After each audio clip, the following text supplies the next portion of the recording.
When the going gets tough and I wanna give up, I will trust in you. 'Cause you're always gonna lead, always gonna lead, always gonna lead me through. When I'm feeling overwhelmed and almost wanna quit, I will not give in. 'Cause you're giving me strength, the strength to start again. Singing, everybody, come on, let's keep going. Ooh, ooh, ooh, ooh. We're never gonna give up, no. Oh, everybody, come on, let's keep moving. Yeah. Ooh, ooh, ooh, ooh. We're never gonna give up, no. Never gonna give up. Never gonna give up. Never gonna give up. Never gonna give up. No, never gonna give up, no. When I'm feeling like I can't finish where I started, I will look to you. Jesus showed me how. Jesus showed me how to follow you. Singing, everybody, come on, let's keep going. Ooh, ooh, ooh, ooh. We're never gonna give up, no. Oh, everybody, come on, let's keep moving. Yeah. Ooh, ooh, ooh, ooh. We're never gonna give up, no. Never gonna give up. Never gonna give up. Never gonna give up. Never gonna give up, no. Never gonna give up. Never gonna give up. Never gonna give up. Never gonna give up, no.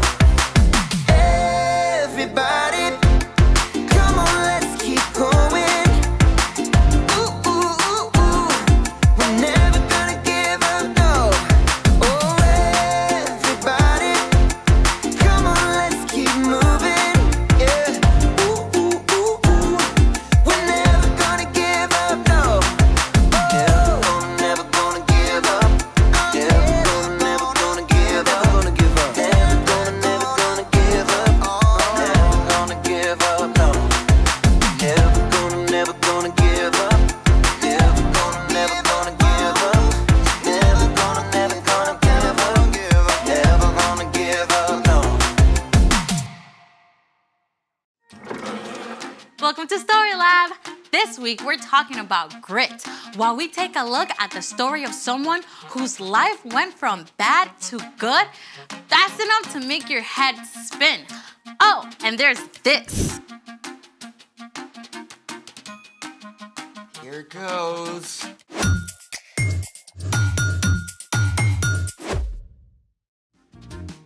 Hey, I'm Amaya, And I'm Zeke. and we're talking about grit, which is refusing to give up when life gets hard. What's under the plates? I don't know, actually.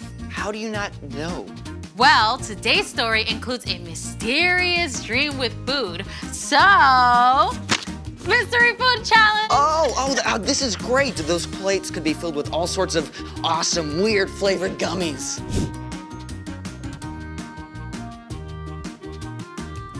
Well, I got my friend to set it up for us. You know what? Why don't you do the honors?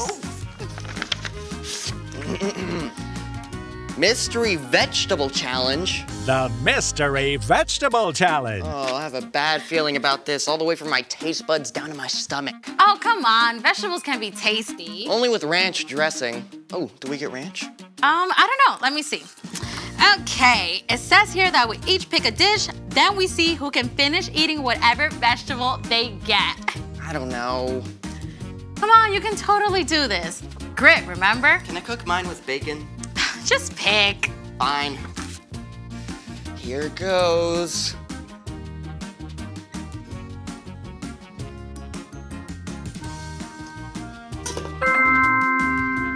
Ooh, that's a lot of carrots. Yeah, I'm definitely gonna beat you. You don't even know what your veggie is yet. Yeah, but I like vegetables. They're good for you. Just pick. All right.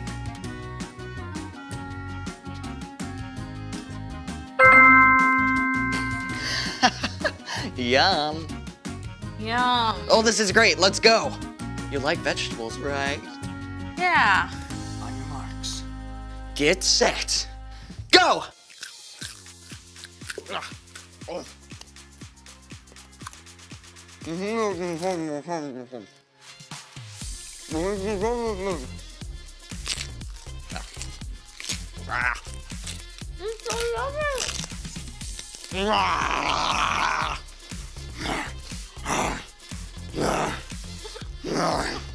I'm gonna beat you. Oh, I won! I'm the first master. And I think it's time for... The story before the story. Today, we're in the very first book of the Old Testament, Genesis. God created the whole amazing world, but people turned away and broke their relationship with God. Still, God had a plan. God called Abraham and Sarah and promised to bless the whole world through their family line. One of Abraham's great-grandkids, Joseph, was sold into slavery in Egypt by his own brothers and then thrown in prison even though he done nothing wrong. But even there, God was with him, and Joseph didn't give up. That's where our story starts. Take it away, Brian. Hey everyone! Well, we are at the bottom of the roller coaster in Joseph's life. Let's find out if it gets any better.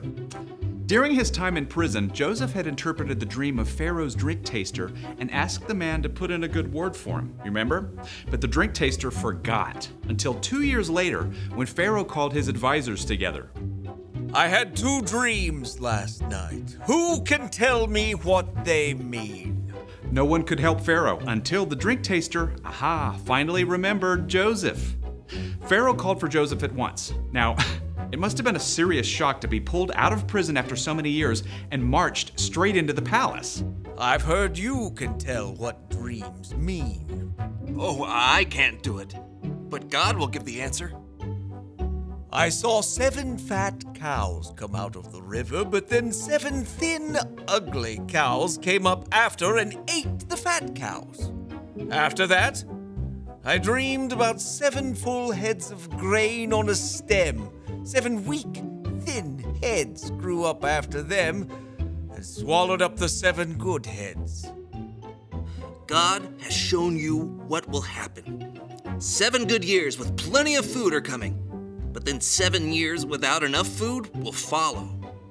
Pharaoh should look for a wise, understanding man to take charge and store some of the food in the good years so there will be food to use later. God has made all this known to you. I'm putting you in charge of the whole land of Egypt. Think about it. It had been years from the time Joseph's brothers sold him until he was taken out of prison. And then, in a single morning, he was made second in command of the whole land of Egypt.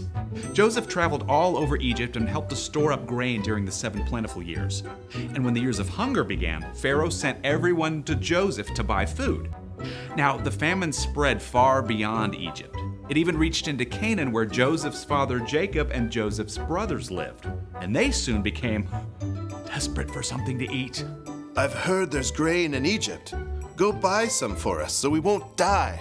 Jacob would not let his youngest son, Benjamin, go. But the older 10 brothers made the long journey to Egypt and came before Joseph. Joseph's brothers bowed down to him, just as Joseph had dreamed about so long before. We've come to buy grain. We're hungry. Joseph recognized them, but they did not know who he was, so Joseph decided to test them. You're spies! No, we were 12 brothers, sons of one man in the land of Canaan. Our youngest brother is now with our father, and one brother is gone. Joseph continued to test his brothers. He ordered them to leave Simeon behind, return home, and come back with Benjamin as proof of their innocence. Joseph had their sacks filled with grain and sent them away. Along the way, the brothers discovered that their money had been returned. When they arrived home, they showed Jacob the grain and told him everything that had happened. We have to take Benjamin back with us. Joseph is gone. Simeon is gone. I won't let you take Benjamin. At first, Jacob refused to let Benjamin go, but soon, all the grain brought from Egypt was gone. Go back. Buy us a little more food. The man warned us we can't return without Benjamin. I promise to keep him safe. All right, but take gifts along. Take twice the money. May God cause this man to show you mercy. Once again, the brothers made the long trek to Egypt, this time with Benjamin. Whew. When they arrived, Joseph ordered that the brothers be taken to his own house, where a special meal was prepared. Is your father still living? He is alive and well. When Joseph heard that his father was still alive and saw his younger brother Benjamin, he was so moved, he left the room and wept. Then a short time later, at last, Joseph told his brothers who he was. I am your brother Joseph, the one you sold into Egypt. But don't be angry with yourselves. God sent me ahead of you to save many lives. Then Joseph hugged his brothers and wept. He forgave them. He told them to return to Canaan and bring Jacob and the rest of the families to live in Egypt where they would have enough food, and that's exactly what happened. Joseph's entire family packed up and traveled to Egypt. Joseph finally saw his father Jacob again. The whole family settled in a place called Goshen and had enough to eat through the rest of the famine. The end. That is epic. I mean, Joseph's brothers did something terrible. Yeah, but God flipped it upside down. God made sure that Joseph was in the right place at the right time with the power to save his whole family. Yeah, that's right. Jacob's family actually became the Israelites. And remember, God promised to bless the whole world through them. In fact, hundreds of years later, Jesus was born into Jacob's family line. Through the life and death and resurrection of Jesus, every single one of us can be forgiven. Phew.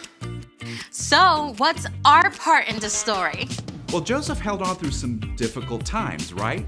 But all those hard pieces ended up leading to something amazing. So, we can look at how God worked in Joseph's story and trust that God is at work in our lives too. Oh yeah, absolutely. God is big enough and amazing enough to take something that seems awful and still work out a good ending. Like, if you have to move away from your friends. Or maybe you get sick right before a big trip you've been super excited about. God can see the bigger story, even if we can't. God knows how things will be made right in the end. Yeah, we might just have to wait a little longer than we like. You know what? I think you two got it. See you next time. So here's the thing. Hold on, because there's a bigger story, and that can give you grit. You really don't have to finish that. Oh, you bet I am, because the bigger story for this broccoli is sauteed with some bacon. Well, we can't finish without finding out what's in the last dish. Oh, go for it.